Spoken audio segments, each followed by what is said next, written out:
정말 믿기 힘든 일이 벌어졌습니다. 최근 한 인기 유튜버가 한국을 공개적으로 비하하는 영상을 올리며 일본이 난리가 났다고 합니다. 이후 댓글에는 한국은 역시나 도둑놈들이라는 이야기가 쇄도하고 심지어는 시위까지 일어났다고 하는데요. 놀라운 건 이후 이 유튜버의 태도입니다. 그는 갑자기 영상을 내리고 사과 영상을 올리며 이런 발언까지 했다고 하죠.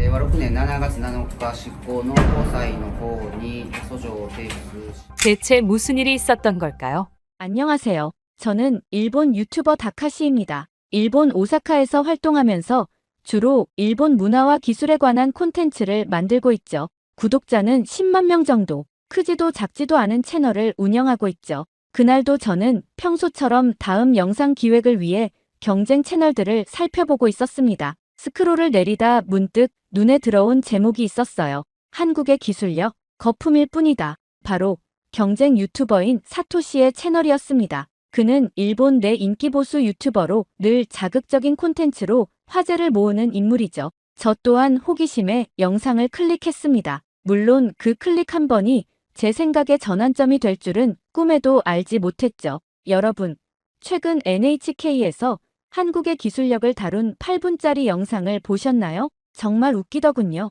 마치 한국이 일본을 앞선 것처럼 포장하고 있어요. 사토시는 냉소적인 미소를 지으며 말했습니다. 그의 뒤로는 한국 서울의 야경이 보였어요. 화려한 네온사인과 고층 빌딩들. 이런 화려한 겉모습에 속지 마세요. 한국의 기술력은 모두 일본의 기술을 베낀 것에 불과합니다. 반도체, 자동차, 모두 우리 일본의 기술을 모방한 것이죠. 역사를 보세요. 화면은 이제 그래프로 바뀌었습니다. 일본과 한국의 특허 출원수를 비교한 자료였어요. 물론 사토시가 자의적으로 해석한 데이터였죠. 보세요.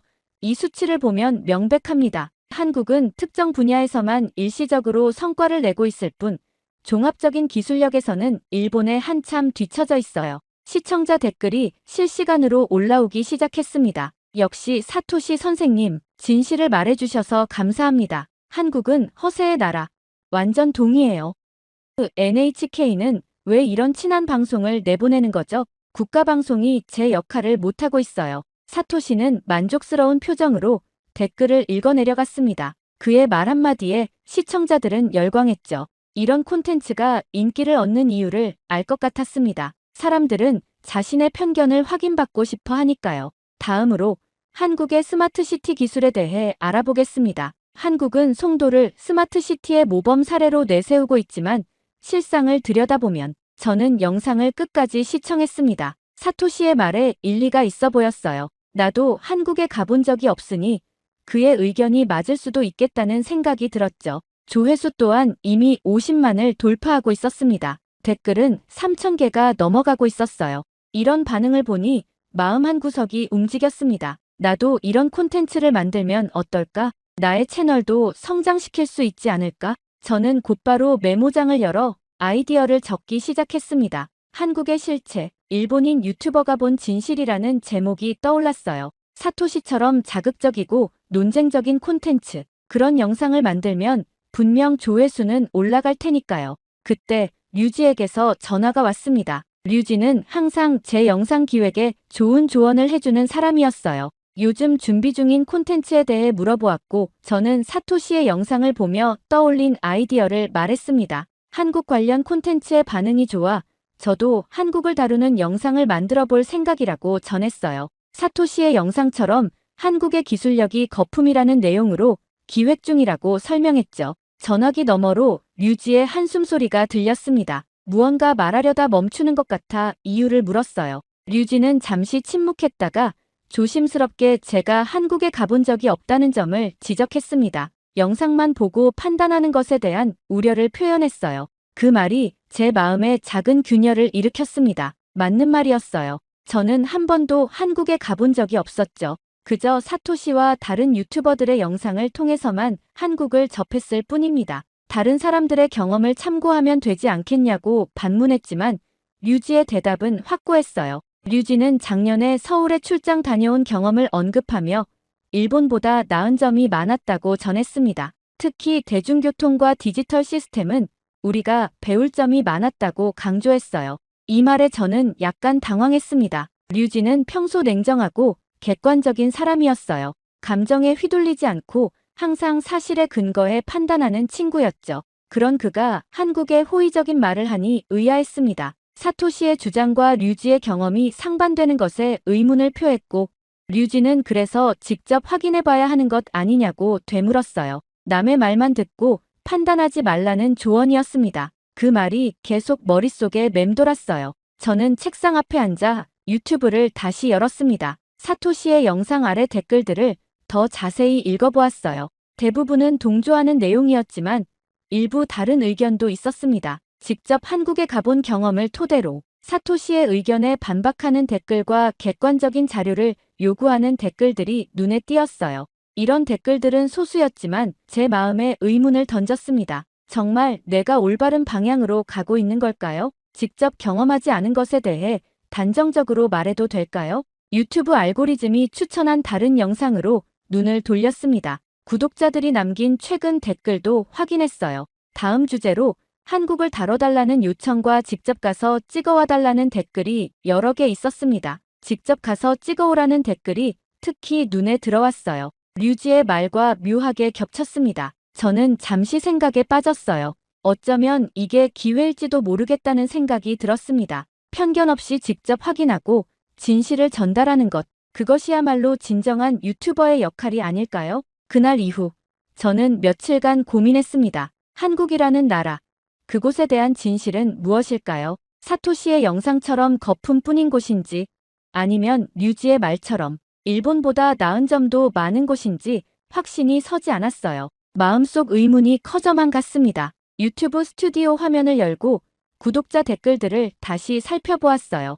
최근 영상에서 한국 관련 콘텐츠를 원하는 댓글이 많아지고 있었습니다. 특히 눈에 띄는 한 댓글이 있었어요. 직접 가서 찍어와 달라는 요청이었죠.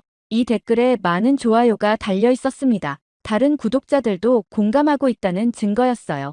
이런 댓글들을 보며 마음이 움직였습니다. 단순히 조회수를 위한 자극적인 콘텐츠가 아닌 진정성 있는 영상을 만들고 싶다는 생각이 강해졌어요. 노트북을 열고 서울행 항공권 가격을 검색했습니다. 다음 주 출발 기준으로 괜찮은 가격대였어요. 머무를 호텔도 함께 찾아보았습니다. 서울 중심부 명동 근처에 적당한 호텔이 눈에 들어왔어요.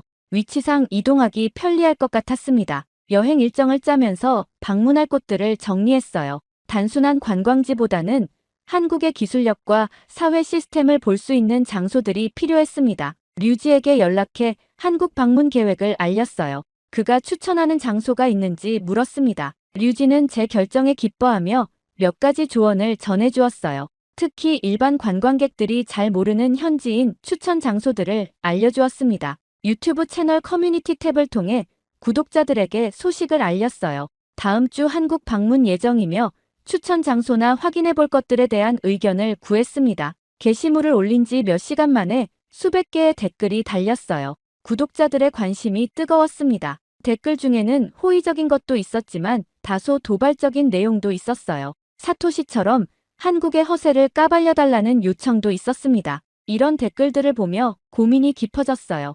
어떤 마음가짐으로 이 여행을 해야 할지 생각했습니다. 결국 한 가지 결심을 했어요. 편견 없이 있는 그대로의 한국을 보기로 했습니다. 좋은 점도 나쁜 점도 솔직하게 담아내기로 했어요. 사토시처럼 결론을 미리 정해놓지 않고 진정한 탐색자의 자세로 접근하기로 했습니다. 출발 전날 저녁 유튜브에 짧은 예고 영상을 올렸어요. 한국이 정말 거품뿐인 나라인지 아니면 우리가 미처 알지 못했던 무언가가 있는지 직접 눈으로 보고 판단하겠다는 내용이었습니다. 영상은 빠르게 조회수가 올라갔어요. 그리고 다음 날 저는 마침내 인천국제공항에 도착했습니다. 일본을 떠난 지 불과 2시간 만이었어요. 비행기에서 내리자마자 공항의 규모에 놀랐습니다. 넓고 깨끗한 공간이 펼쳐져 있었어요. 일본의 나리타 공항도 훌륭하지만 이곳은 또 다른 분위기였습니다. 입국 심사를 위해 이동하던 중 외국인을 위한 자동화 출입국 심사대가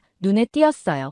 호기심에 그쪽으로 발걸음을 옮겼습니다. 간단한 등록 절차 후 지문과 얼굴 인식으로 빠르게 심사가 완료되었어요. 일본에서도 자동화 시스템이 있지만 이곳의 속도와 편의성은 다른 차원이었습니다. 공항에서 나와 공항철도를 탔어요. 티켓 구매는 간편했습니다. 모든 안내판이 한국어, 영어, 중국어, 일본어로 표기되어 있어서 어려움이 없었어요.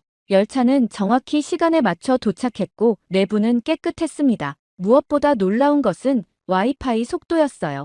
휴대폰을 켜자 빠른 속도로 연결되었습니다. 이동 중에도 고화질 영상을 문제없이 시청할 수 있었어요. 이 순간 처음으로 일본보다 체계적이네라는 생각이 들었습니다. 서울역에 도착한 후 지하철로 갈아탔어요. 지하철 내부는 조용했고 승객들은 대부분 스마트폰을 보거나 책을 읽고 있었습니다. 일본의 전철과 크게 다르지 않았어요. 그런데 문득 노약자석이 눈에 들어왔습니다. 놀랍게도 그 자리는 비어 있었어요. 필요한 사람이 없어서가 아니라 정말로 그 자리를 양보하고 있었습니다. 일본에서도 물론 배려 문화가 있지만 이곳에서는 그것이 더 자연스럽게 실천되고 있었어요. 호텔에 짐을 풀고 첫 촬영을 위해 나섰습니다. 명동 거리를 걷다가 한 카페에 들어갔어요. 조용한 분위기 속에서 많은 청년들이 노트북을 켜고 집중하고 있었습니다. 일본의 카페와는 다른 느낌이었어요. 더 활기차고 더 생산적인 분위기가 흐르고 있었습니다. 커피를 주문하면서 처음으로 한국어를 사용해 봤어요. 서툰 발음이었지만 직원은 친절하게 응대해 주었습니다. 결제 시스템이 인상적이었어요. QR코드 하나로 간편하게 결제가 이루어졌습니다. 일본에서는 아직 현금 사용이 많은데 이곳은 완전히 디지털화되어 있었어요. 카페 한 구석에 자리를 잡고 주변을 관찰했습니다. 옆자리에 대학생으로 보이는 청년들이 영어로 대화를 나누고 있었어요. 유창한 영어 실력에 놀랐습니다. 그들은 국제 프로젝트에 대해 이야기하고 있었고 글로벌한 시각으로 의견을 나누고 있었어요. 첫날의 경험을 영상으로 담기 시작했습니다. 카메라를 켜고 제 생각을 솔직하게 말했어요. 한국에 도착한 지 몇 시간밖에 지나지 않았지만 벌써 많은 것들이 예상과 다르다고 느꼈습니다. 사토시의 영상에서 본 한국과는 전혀 다른 모습이었어요. 해가 저물기 시작했습니다. 서울의 야경이 펼쳐졌어요. 빌딩들의 조명이 하나둘 켜지기 시작했고 도시는 다른 모습으로 변해갔습니다. 카메라에 담긴 장면들을 보며 생각에 잠겼어요. 첫날부터 제 선입견이 많이 깨졌습니다. 사토시의 영상에서 본 것과는 다른 한국이었어요. 둘째 날 아침, 저는 일찍 일어나 준비를 마쳤습니다. 오늘의 일정은 한국 기업 방문이었어요. 사전에 섭외해둔 스마트 팩토리와 IT 기업을 찾아갈 예정이었습니다. 특히 사토시가 영상에서 폄하했던 한국의 기술력을 직접 확인하고 싶었어요. 호텔 레스토랑에서 아침 식사를 하며 오늘의 촬영 계획을 정리했습니다. 일본 음식과는 다른 한식 아침 메뉴가 신선했어요. 특히 된장국과 여러 가지 반찬의 조화가 인상적이었습니다. 첫 번째 방문지는 서울 외곽에 위치한 스마트 팩토리였어요. 지하철과 버스를 갈아타며 이동했습니다. 대중교통 시스템이 정말 편리하다는 생각이 들었어요. 목적지에 도착하자 현대적인 건물이 눈앞에 펼쳐졌습니다. 회사 담당자가 친절하게 맞이해 주었어요. 일본어가 가능한 직원이 통역을 도와준다고 했지만 저는 영어로 소통하며 촬영을 진행했습니다. 공장 내부로 들어서자마자 놀라움을 감출 수 없었어요. 완전 자동화된 생산 라인이 눈앞에 펼쳐졌습니다. 로봇들이 정확하게 움직이며 제품을 조립하고 있었어요. 더욱 놀라운 것은 모든 과정이 AI 시스템으로 통합 관리되고 있다는 점이었습니다. 담당자로부터 이 시스템이 자체 개발한 것이며 생산성이 기존 대비 40% 이상 향상되었다는 설명을 들었어요. 이런 수준의 자동화와 통합 시스템은 일본에서도 쉽게 볼 수 없는 것이었습니다. 카메라를 들어 열심히 촬영했어요. 사토시의 말과는 정반대의 모습이었습니다. 이건 단순한 모방이 아닌 혁신적인 기술이었어요. 점심시간이 되자 회사 구내식당으로 안내받았습니다. 직원들과 함께 식사를 할 수 있는 기회였어요. 식당에는 다양한 한식 메뉴가 준비되어 있었습니다. 비빔밥, 된장찌개, 불고기 등 풍성한 식사였어요. 옆자리에 앉은 나이 지긋한 아주머니 직원이 저에게 많이 먹으라며 말을 걸었습니다. 제가 일본에서 왔다는 것을 알자 더 많은 관심을 보여주셨어요. 서툰 한국어에도 밝게 웃으며 대화를 이어가는 모습이 인상적이었습니다. 식사를 마치고 두 번째 방문지인 IT 기업으로 향했어요. 이곳은 강남 테헤란로에 위치한 신생 기업이었습니다. 건물에 들어서자 개방적인 공간 디자인이 눈에 띄었어요. 일본의 전통적인 기업과는 완전히 다른 분위기였습니다. 회의실에서는 AI 기반 회의 시스템을 시연해 주었어요. 음성 인식으로 회의 내용이 자동으로 기록되고 중요 사항은 자동으로 분류됩니다. 심지어 여러 언어로 실시간 번역까지 제공되었어요. 이런 기술이 실제 업무 환경에서 사용되고 있다는 사실에 감탄했습니다. 오후 늦게 호텔로 돌아오는 길에 류지에게 영상 통화를 걸었어요. 오늘 본 것들에 대해 흥분된 목소리로 이야기했습니다. 제 예상을 훨씬 뛰어넘는 기술력이었다고 전했어요. 류지는 미소를 지으며 자신이 말했던 것보다 더 놀라운 것들을 발견했냐고 물었습니다. 다음 날, 저는 일반 시민들의 일상을 담기로 했습니다. 기업과 기술은 충분히 보았으니 이제는 사람들의 모습을 담고 싶었어요. 아침 일찍 지하철역으로 향했습니다. 출근 시간대의 모습을 촬영하기 위해서였어요. 지하철은 예상대로 사람들로 붐볐습니다. 그런데 놀라운 점을 발견했어요. 노약 좌석은 여전히 비어 있었습니다. 일본에서도 노약자를 배려하지만 이렇게 철저하게 지켜지는 경우는 드물었어요. 노약 좌석 근처에서 서 있던 젊은이들이 노인이 탑승하자 즉시 자리를 양보하는 모습이 인상적이었습니다. 오전 시간, 한 공원을 방문했어요. 그곳에는 많은 노인들이 운동을 하고 있었습니다. 놀라운 것은 그들 곁에 젊은이들도 함께 있다는 점이었어요. 할아버지와 대학생으로 보이는 젊은이가 함께 웃으며 이야기하는 모습이 보였습니다. 자연스럽게 세대 간 교류가 이루어지고 있었어요. 점심시간에는 한 식당을 찾았습니다. 혼자 식사를 하고 있는데 옆 테이블의 중년 부부가 먼저 말을 걸어왔어요. 저의 영상 촬영 장비를 보고 호기심을 느낀 것 같았습니다. 제가 일본에서 온 유튜버라고 하자 그분들은 매우 친절하게 대해주셨어요. 심지어 좋은 촬영 장소까지 추천해 주셨습니다. 오후에는 대학가를 방문했어요. 많은 학생들이 캠퍼스에서 공부하고 있었습니다. 한 건물 앞에서 촬영하고 있을 때 한 학생이 다가와 무엇을 촬영하는지 물었어요. 대화를 나누며 그 학생의 유창한 영어 실력에 놀랐습니다. 그는 국제 교류 프로그램에 참여하고 있다고 했어요. 일본에 대해서도 많은 관심을 가지고 있었습니다. 길을 헤매고 있을 때였어요. 지도 앱을 확인하며 방향을 찾고 있는데 고등학생으로 보이는 학생이 다가왔습니다. 영어로 도움이 필요한지 물었어요. 제가 일본인이라고 하자 그 학생은 간단한 일본어로 인사를 건넸습니다. 제가 찾는 장소까지 친절하게 안내해 주었어요. 이런 경험들이 쌓여가면서 마음속 무언가가 변하기 시작했습니다. 사토시의 영상에서 본 한국의 모습과는 완전히 달랐어요. 이곳에서 만난 사람들은 따뜻하고 친절했으며 서로를 배려하는 문화가 깊게 자리 잡고 있었습니다. 저녁에는 한강공원을 찾았어요. 많은 가족들이 함께 시간을 보내고 있었습니다. 부모와 아이들, 할아버지, 할머니까지 여러 세대가 함께 어울리는 모습이 보기 좋았어요.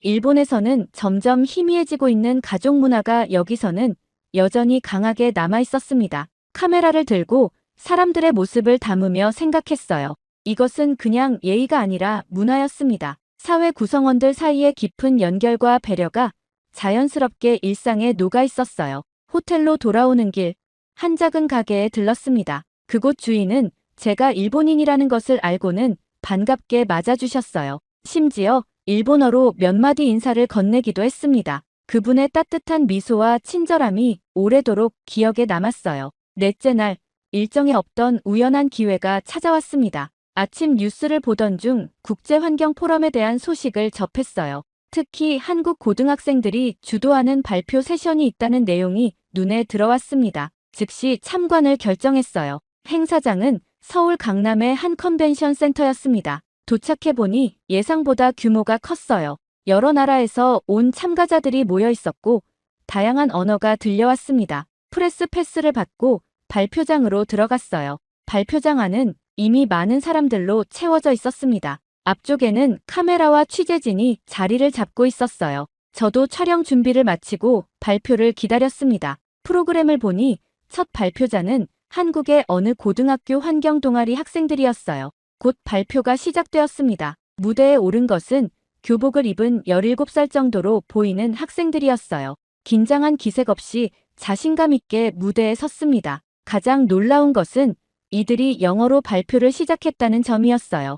유창한 영어 실력에 깜짝 놀랐습니다. 발표 주제는 AI 기술을 활용한 환경 모니터링 시스템이었어요. 학생들은 직접 개발한 앱과 시스템을 소개했습니다. 단순한 아이디어가 아닌 실제로 구현된 프로토타입이었어요. 데이터 분석, 머신러닝, 사용자 인터페이스까지 완벽하게 구현되어 있었습니다. 발표 내용도 놀라웠지만 더 충격적인 것은 이들의 발표력이었어요. 논리적인 구성, 청중과의 교감, 질문에 대한 명확한 답변, 모든 것이 프로페셔널했습니다. 일본의 고등학생들과는 확연히 다른 모습이었어요. 질의응답 시간에는 더욱 놀라웠습니다. 외국 전문가들의 날카로운 질문에도 당황하지 않고 자신의 의견을 명확하게 전달했어요. 때로는 영어로, 때로는 통역을 통해 소통했지만 그 내용의 깊이는 변함이 없었습니다. 두 번째 발표는 기후변화에 대응하는 지역사회의 역할에 관한 것이었어요. 이 발표를 맡은 학생들도 마찬가지로 뛰어났습니다. 그들은 자신의 지역사회에서 직접 진행한 프로젝트를 소개했어요. 단순한 이론이 아닌 실제 행동과 그 결과를 공유했습니다. 발표가 모두 끝난 후 저는 한 학생에게 다가가 인터뷰를 요청했어요. 그 학생은 흔쾌히 응해주었습니다. 어떻게 이런 수준 높은 프로젝트를 준비했는지 물었어요. 학생은 학교의 지원과 선생님들의 지도, 그리고 동아리 활동을 통해 꾸준히 준비해왔다고 대답했습니다. 더 놀라운 것은 이 학생의 미래 계획이었어요. 환경공학을 전공하고 글로벌 기업에서 일하며 환경 문제 해결에 기여하고 싶다는 명확한 비전을 가지고 있었습니다. 그 나이에 이미 자신의 미래를 구체적으로 그리고 있다는 점이 인상적이었어요. 행사장을 나오면서 깊은 생각에 빠졌습니다. 이 학생들이 바로 한국의 미래였어요. 그들은 이미 글로벌 인재로 성장하고 있었고 세계 무대에서 당당히 자신의 목소리를 내고 있었습니다. 그들의 자신감과 실력, 그리고 비전은 저에게 큰 충격으로 다가왔어요. 호텔로 돌아오는 길, 카메라에 담긴 영상을 확인했습니다. 오늘 본 학생들의 모습을 생각하며 내레이션을 녹음했어요. 이 나라의 미래는 이미 준비되어 있습니다. 오늘 만난 학생들의 눈빛에서 한국의 내일을 보았어요. 그것은 분명 밝고 강한 빛이었습니다. 다음 날, 일본으로 돌아오는 비행기 안에서 지난 4일간의 여정을 되돌아보았습니다. 스마트폰에 담긴 수많은 사진과 영상들, 그리고 메모장에 빼곡히 적힌 감상들을 하나씩 정리했어요. 처음 한국을 방문했을 때의 생각과 지금의 생각은 완전히 달랐습니다. 집으로 돌아온 저는 바로 영상 편집을 시작했어요. 평소보다 더 신중하게, 더 정성을 들여 작업했습니다. 이번 영상은 단순한 콘텐츠가 아닌 제 인식의 변화를 담은 중요한 기록이었으니까요. 편집을 하면서 제가 얼마나 많은 선입견을 가지고 있었는지 다시 한번 깨달았습니다. 영상의 제목을 정하는데 오랜 시간이 걸렸어요. 결국 결정한 제목은 사토시 씨, 당신이 틀렸습니다. 한국은 진심이었습니다. 였습니다. 도발적인 제목이었지만 제 진심이 담긴 표현이었어요. 영상 첫 부분에는 사토시의 영상 일부를 인용했습니다. 그리고 이어서 제 여정을 담았어요. 인천공항의 첫인상부터 스마트 팩토리의 놀라운 기술, 거리에서 만난 사람들의 따뜻함, 그리고 마지막으로 고등학생들의 발표까지 모든 순간이 사토시의 주장과 얼마나 다른지 명확하게 보여주었습니다. 특히 인상 깊었던 장면들을 강조했어요. 노약자석이 비어있는 지하철, QR코드로 간편하게 결제하는 시스템, AI 기반 회의 시스템, 그리고 글로벌 무대에서 당당히 발표하는 학생들의 모습. 이 모든 것들이 단순한 모방이 아닌 혁신과 발전의 증거였습니다. 영상 마지막에는 직접 카메라를 보며 솔직한 소감을 말했어요. 처음 한국을 방문했을 때 저는 많은 편견을 가지고 있었습니다. 사토시 씨의 영상처럼 한국이 거품 속에 있는 나라라고 생각했어요. 하지만 직접 경험한 한국은 전혀 달랐습니다. 기술력, 사람들의 마음가짐, 미래를 향한 준비까지 모든 면에서 깊은 인상을 받았어요. 영상을 업로드하기 전 류지에게 먼저 보여주었습니다. 류지는 영상을 보고 미소 지었어요. 그리고 함께 콜라보 영상을 찍자고 제안했습니다. 그 제안을 흔쾌히 수락했어요. 다음 날 류지와 함께 콜라보 영상을 촬영했습니다. 류지는 이전에 자신이 경험한 한국을 이야기했고 저는 이번 여행에서 느낀 점을 공유했어요. 대화를 나누면서 류지가 물었습니다. 이제야 알겠지? 한국이 어떤 나라인지. 저는 진심으로 대답했어요. 그래, 내가 무지했어. 그리고 지금은 존경하게 됐어. 드디어 두 영상을 모두 업로드했습니다. 처음에는 반응이 어떨지 걱정이 되었어요. 사토시의 팬들이 비난할 수도 있고 제 기존 시청자들이 실망할 수도 있었으니까요. 하지만 결과는 예상과 달랐습니다. 영상은 빠르게 화제가 되었어요. 많은 일본인들이 긍정적인 댓글을 남겼고 한국인 시청자들도 감사의 마음을 전했습니다. 심지어 일본 주요 매체에서도 이 영상을 다루기 시작했어요. 일본 유튜버가 본 한국의 진실이라는 제목으로 보도되었습니다. 가장 놀라운 것은 사토시의 반응이었어요. 처음에는 침묵하던 그가 결국 자신의 채널에 사과 영상을 올렸습니다. 직접 한국을 방문해보겠다는 내용이었어요. 이런 변화가 제 작은 여정으로부터 시작되었다는 사실이 믿기지 않았습니다. 한 달 후 구독자 수는 2배로 늘었어요. 하지만 더 중요한 것은 제 마음의 변화였습니다. 한국은 저에게 단순한 나라가 아니라 하나의 교훈이 되었어요. 편견 없이 직접 경험하고 진실을 찾아내는 것의 중요성을 일깨워준 소중한 여정이었습니다. 정말 믿을 수 없는 일이 일어났습니다. 최근 도쿄 국립기록보관소에서 발견된 낡은 문서 한 장으로 인해 일본이 발칵 뒤집혔다고 합니다. 더 충격적인 것은 일본 정부가 이 문서의 존재를 이미 알고 있었으며 수십 년간 은폐해왔다는 사실인데요. 이후 일본 정부는 모두가 경악할 만한 발언을 했다고 합니다. ほっとしております。中華業者の皆様方の高いニーズ、これを反映 대체 무슨 일이 있었던 걸까요?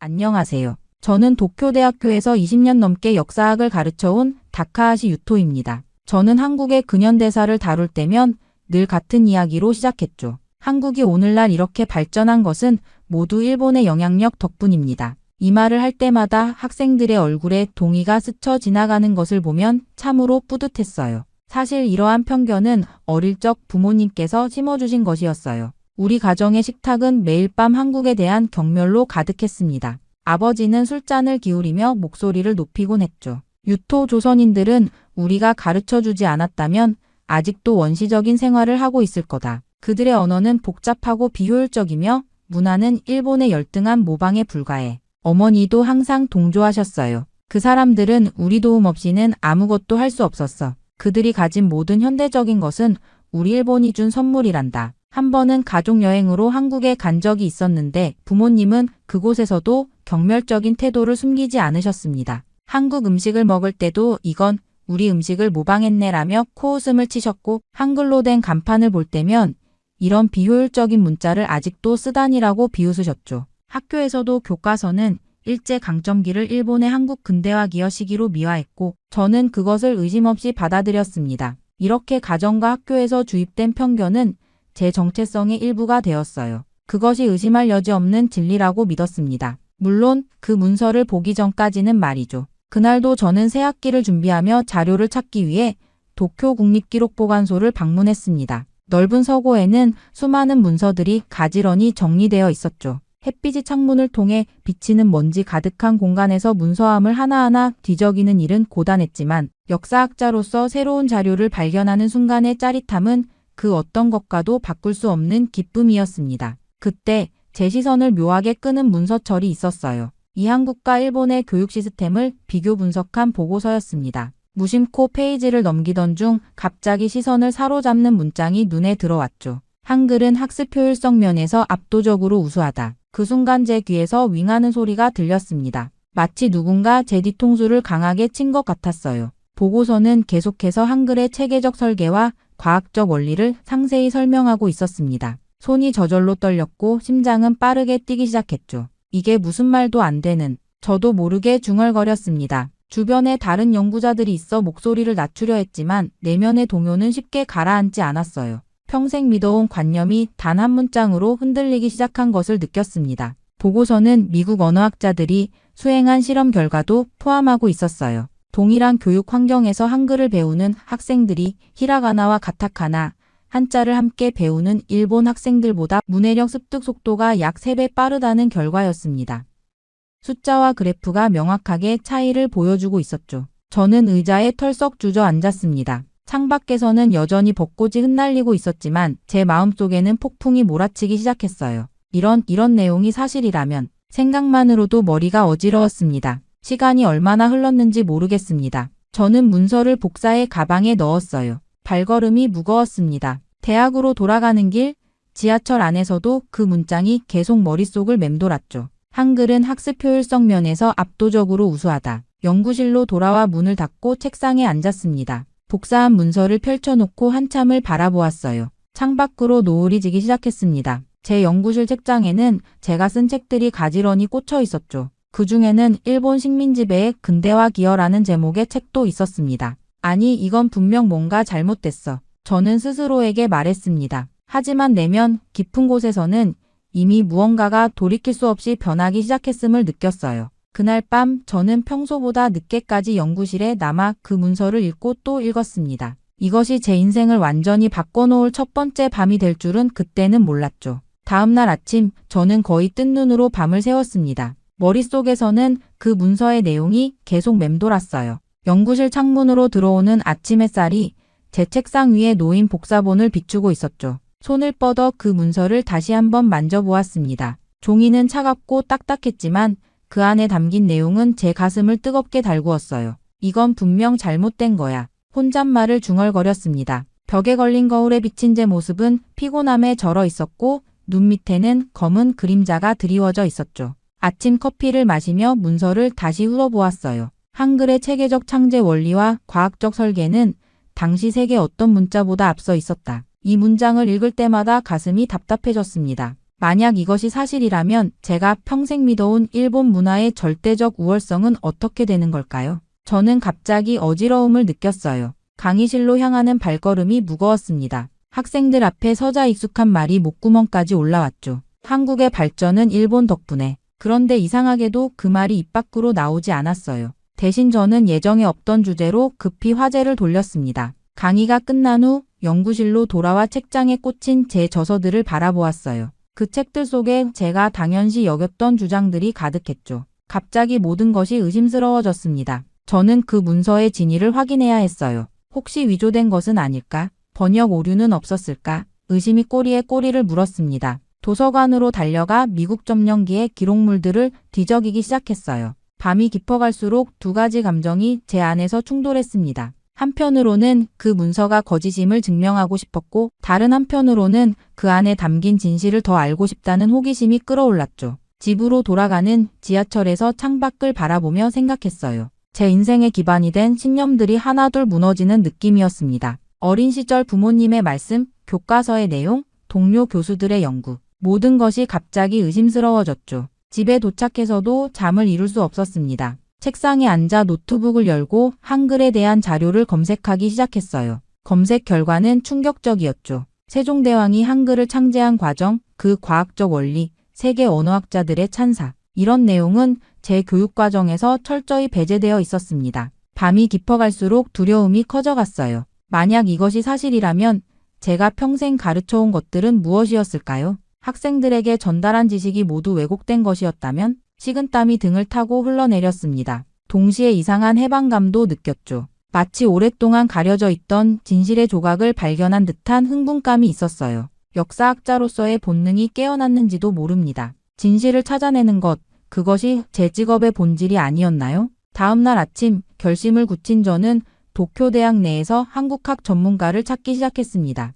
마침 동아시아학과에 김성찬 교수라는 분이 계시다는 것을 알게 되었죠. 한국에서 유학 온 후 일본에 정착해 학문적 성취를 이룬 분이라 했어요. 무슨 면목으로 찾아가야 할지 고민됐지만 진실을 알고 싶은 마음이 더 컸습니다. 김성찬 교수의 연구실은 제 연구실과 같은 건물 3층에 있었어요. 문을 두드리는 제 손이 떨렸습니다. 문이 열리고 단정한 차림의 50대 중반 남성이 나타났죠. 안녕하세요, 다카하시 교수님. 어쩐 일로 오셨나요?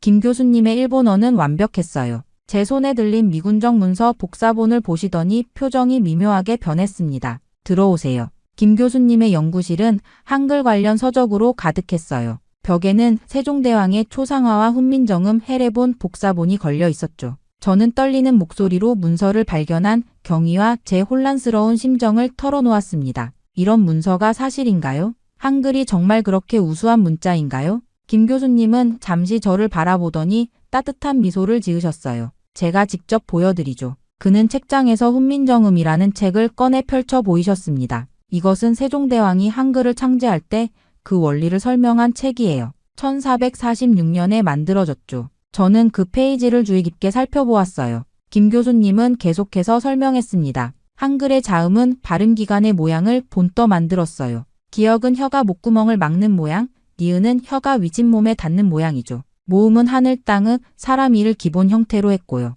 저는 놀라움을 감출 수 없었어요. 그렇게 과학적인 원리가 있었다니. 김 교수님은 저에게 한글의 자음과 모음을 차례로 가르쳐 주셨습니다. 글자 하나하나가 체계적인 원리로 만들어졌다는 사실이 놀라웠어요. 다카하시 교수님, 한글은 배우기 쉽게 설계된 문자예요. 자음과 모음을 조합해 수천 개의 소리를 표현할 수 있죠. 일본어처럼 한자를 섞어 쓰지 않아도 모든 의미를 표현할 수 있어요. 그 말을 들으며 제 마음속에 부끄러움이 밀려왔습니다. 평생 한국의 문화와 언어를 폄하해 왔는데 그것이 얼마나 오만한 생각이었는지 깨닫기 시작했어요. 하지만 왜 이런 사실이 일본에서는 제대로 알려지지 않았을까요? 김 교수님은 깊은 한숨을 내쉬었습니다. 역사는 종종 승자의 기록이 되곤 하죠. 식민지배 시기에 일본은 한글 사용을 억압했어요. 그리고 그 영향이 지금까지도 학계에 남아있는 겁니다. 저는 문득 어린 시절 부모님이 한글에 대해 경멸적으로 말씀하시던 모습이 떠올랐어요. 그것이 단순한 편견이었다는 사실을 이제야 깨달았죠. 하지만 여전히 제 마음 한구석에는 의구심이 남아있었습니다. 미군정 문서와 김 교수님의 설명이 사실이라 해도 일본 문화의 우월성에 대한 제 믿음을 완전히 내려놓기는 어려웠어요. 감사합니다, 김 교수님. 많은 것을 배웠습니다. 연구실을 나서는 저에게 김 교수님이 마지막으로 말씀하셨어요. 진실을 찾는 여정은 때로 고통스럽습니다. 하지만 그 과정이 우리를 더 나은 학자로 만들어주죠. 그날 밤 저는 김 교수님께 받은 한글 책을 펼쳐보았어요. 한글의 글자들이 마치 저에게 말을 거는 것 같았습니다. 이것이 정말 과학적으로 설계된 문자체계라면 그동안 제가 가르쳐온 역사는 얼마나 왜곡된 것일까요? 그렇게 한글 책을 몇 번이고 들여다보다 잠이 들었는지 다음날 아침 책상에서 눈을 떴습니다. 머릿속에는 여전히 의문이 가득했어요. 이렇게 과학적이고 체계적인 문자라면 왜 우리 학계에서는 제대로 평가되지 않았을까? 일본 역사학자로서 제 양심이 점점 더 괴로워지기 시작했죠. 그날부터 저는 도쿄 국립기록보관소에서 거의 살다시피 했습니다. 일제강점기 자료와 해방 이후 미군정 시기의 문서들을 하나하나 찾아보기 시작했어요. 다른 사람들이 퇴근한 후에도 저는 남아 자료를 더 찾았죠. 밤늦게 기록보관소의 지하 서고에서 오래된 상자를 발견했습니다. 조선어 정책 관련 문서라는 제목이 붙어 있었어요. 제 심장이 빠르게 뛰기 시작했습니다. 상자를 열자 황변한 문서들이 가지런히 정리되어 있었죠. 첫 번째 문서는 1938년 작성된 조선어 학습 효율성 연구 보고서였어요. 일본 정부가 비밀리에 수행한 연구였습니다. 내용은 충격적이었죠. 한글로 교육받은 학생들이 일본어로 교육받은 학생들보다 학습 속도가 빨랐다는 것을 보여주는 데이터였어요.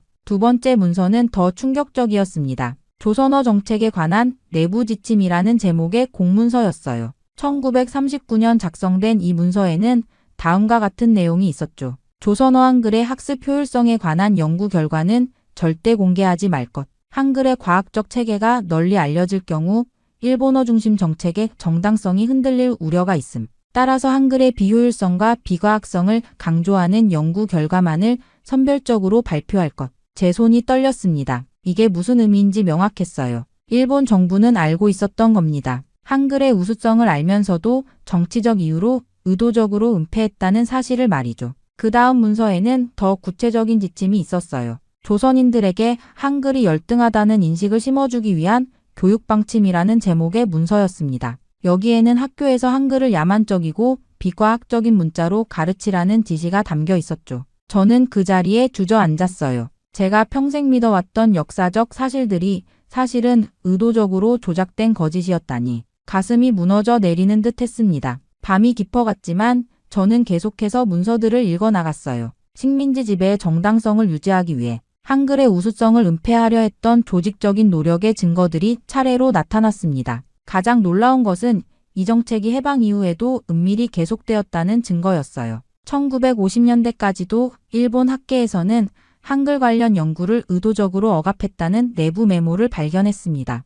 이 모든 문서를 복사한 후 저는 비틀거리며 기록보관소를 나왔어요. 밖은 이미 새벽이 되어 있었죠. 차가운 공기가 제 뺨을 스쳤지만 더 차가운 것은 제 가슴 속에 자리 잡은 진실이었습니다. 집으로 돌아가는 길 저는 문득 깨달았어요. 제가 평생 가르쳐온 역사가 얼마나 왜곡되어 있었는지를. 그리고 더 괴로운 것은 저 역시 그 왜곡된 역사를 전파하는 데 일조해 왔다는 사실이었습니다. 그날 밤 저는 결심했어요. 이 은폐된 진실을 세상에 알려야 한다고. 하지만 그 길이 얼마나 험난할지 그때는 알지 못했습니다. 다음 날 저는 마음의 무게를 덜기 위해 부모님 댁을 찾아갔습니다. 어머니는 반갑게 저를 맞아주셨어요. 오랜만에 찾아온 아들을 위해 특별히 정성 들인 요리를 준비해 주셨죠. 식사를 하면서도 제 마음은 무거웠습니다. 이제까지 발견한 진실을 어떻게 부모님께 말씀드려야 할지 고민됐어요. 식사 후 거실에 앉아 차를 마시며 무심코 꺼낸 이야기였습니다. 어머니,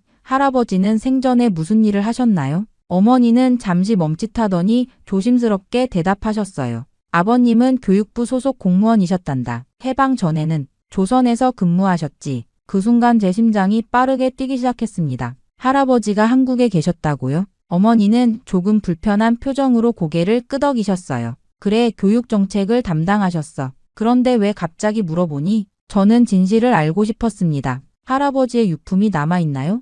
혹시 일기나 문서 같은 것들이요? 어머니는 잠시 망설이다가 다락방을 가리키셨어요. 저기 오래된 상자에 몇 가지 있을 거야. 그런데 왜? 더 이상의 설명 없이 저는 다락방으로 향했습니다. 먼지 쌓인 나무 상자를 찾아 열었어요. 그 안에는 낡은 일기장과 문서 뭉치 흑백 사진들이 가지런히 정리되어 있었죠. 할아버지의 일기장을 펼쳤습니다. 1940년 3월의 기록이었어요. 오늘도 조선 아이들에게 한글 사용을 금지하라는 지시를 내렸다. 내 마음이 무겁다. 그들의 눈에서 슬픔이 보인다. 한글은 놀라운 문자다. 이렇게 배우기 쉽고 과학적인 문자를 금지시키는 것이 과연 옳은 일인가? 손이 떨렸습니다. 일기를 계속 읽어 내려갔어요. 세종이라는 왕이 만든 이 문자의 원리를 연구해보니 그 체계성에 감탄하지 않을 수 없다. 하지만 이런 생각은 나 혼자만의 것으로 간직해야 한다. 제국의 정책에 의문을 제기했다가는 내 가족마저 위험해질 테니. 할아버지의 갈등이 고스란히 느껴졌습니다. 다른 문서들을 보니 할아버지가 비밀리에 한글 연구를 계속해 오셨다는 증거도 있었어요. 한글 자음과 모음의 구조를 분석한 노트, 심지어 한글로 쓴 시까지 있었죠. 그 순간 문득 제 딸 미카의 얼굴이 떠올랐습니다. 중학생인 미카는 최근 한국 문화에 관심을 보이기 시작했어요. K-팝을 듣고 한국 드라마를 보며 심지어 한글을 배우고 싶다고 했죠.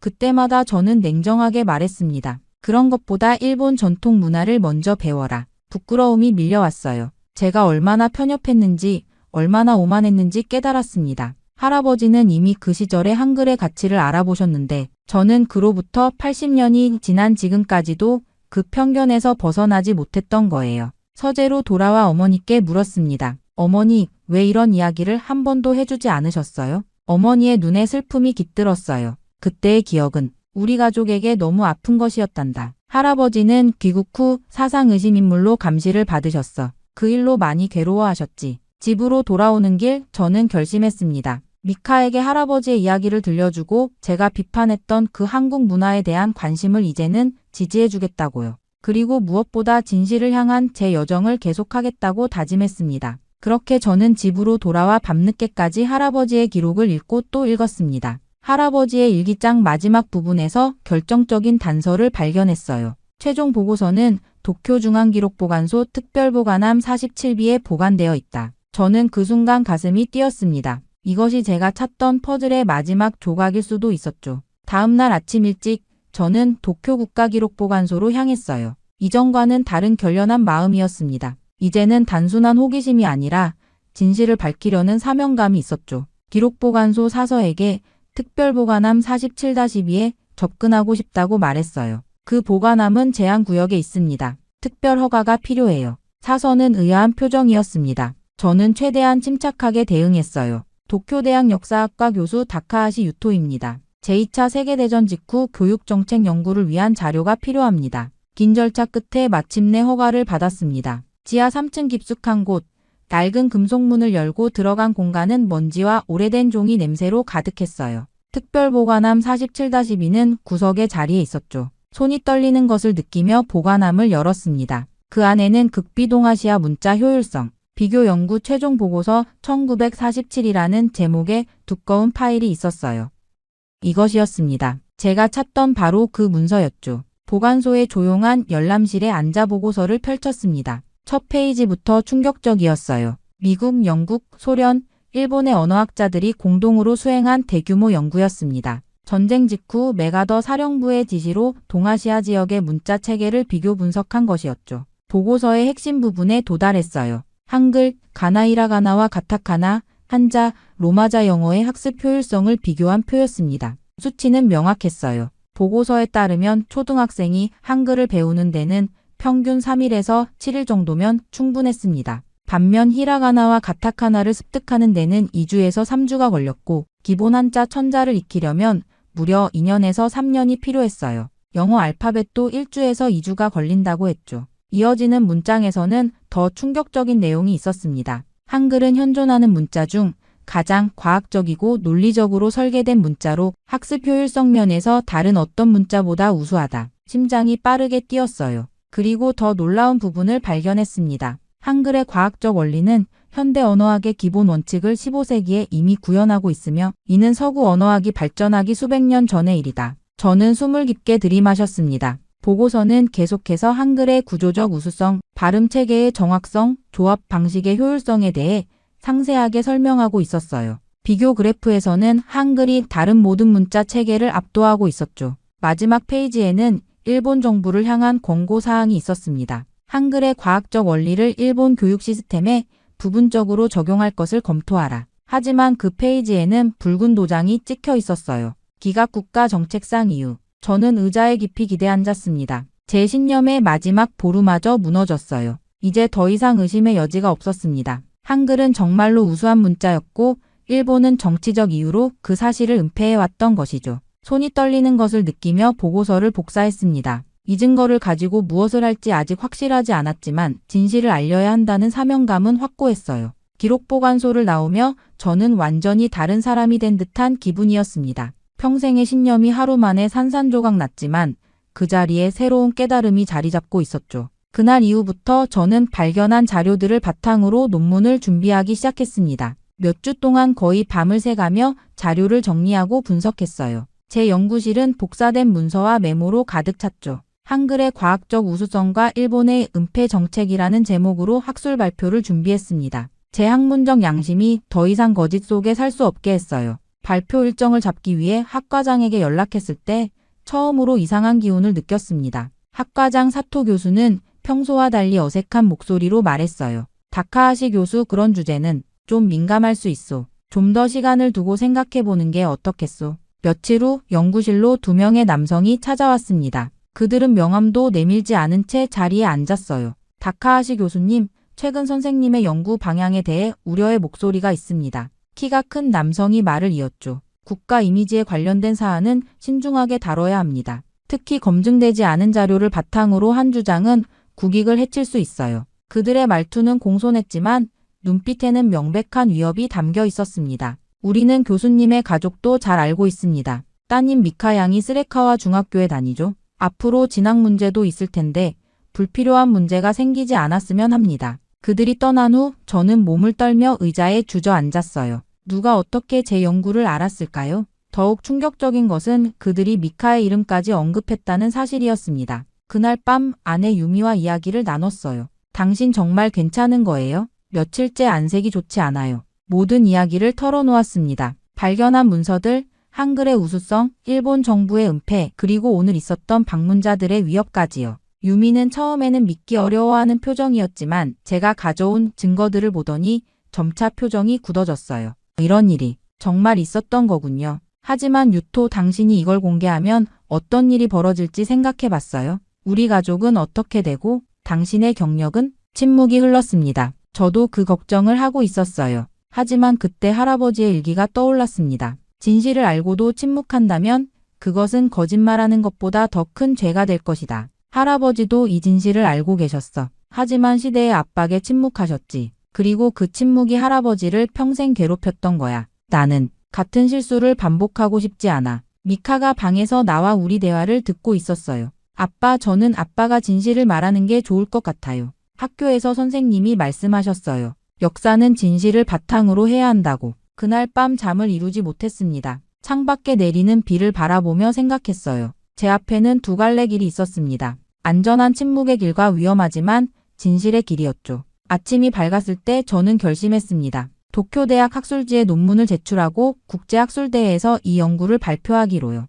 비록 그것이 제 경력과 안전을 위협할지라도 역사적 진실을 위한 결단이었습니다. 전화기를 들어 학과장에게 연락했어요. 사토 선생님, 제 결정은 바뀌지 않을 겁니다. 이번 연구는 반드시 발표하겠습니다. 이어서 신문사와 다른 대학의 동료들에게도 연락했죠. 가능한 한 많은 사람들이 이 사실을 알도록 해야 했습니다. 그것이 제가 할 수 있는 최선의 자기 방어였어요. 유미야, 미카야, 잠시 어려운 시간이 올 수도 있어. 하지만 우리는 반드시 이겨낼 거야. 결심을 굳힌 후 저는 바로 행동에 옮겼습니다. 도쿄대학 학술지에 논문을 제출했지만 예상대로 검토 중이라는 이유로 출판이 미뤄졌어요. 일본 국내 학술대회에서도 발표 기회를 얻지 못했죠. 마치 보이지 않는 손이 모든 문을 막고 있는 듯 했습니다. 하지만 저는 포기하지 않았어요. 논문을 영어로 번역해 해외 학술지에 제출했습니다. 그리고 마침내 한국의 한글학회에서 연락이 왔죠. 그들은 제 연구에 깊은 관심을 보였고 서울에서 열리는 국제학술대회에 초청했습니다.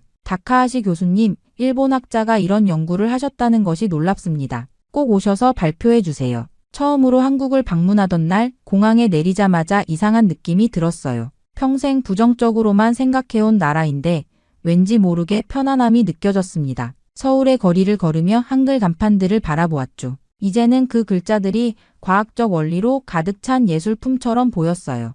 학술대회장은 예상보다 훨씬 많은 사람들로 가득 찼습니다. 제가 단상에 오르자 긴장된 침묵이 흘렀어요. 일본인 역사학자가 한글의 우수성과 일본의 은폐 정책에 대해 발표한다는 소식이 큰 관심을 모은 것 같았죠. 저는 오늘 진실을 말씀드리기 위해 이 자리에 섰습니다. 제 목소리가 떨렸어요. 평생 저는 잘못된 역사를 가르쳐 왔습니다. 그것은 제 잘못이자 동시에 조직적인 역사 왜곡의 결과였습니다. 발표가 진행될수록 청중들의 눈빛이 달라졌습니다. 처음의 의심과 경계심은 점차 이해와 공감으로 바뀌어 갔죠. 발표를 마치고 질의응답 시간에는 수많은 손이 올라갔어요. 한 노교수가 물었습니다. 왜 이런 위험을 감수하면서까지 이 연구를 발표하기로 결심하셨나요? 저는 잠시 생각한 후 대답했어요. 역사학자로서 제 사명은 진실을 밝히는 것입니다. 진실을 알고도 침묵한다면 그것은 또 다른 거짓말이 됩니다. 제 할아버지는 이 진실을 알고도 침묵하셨고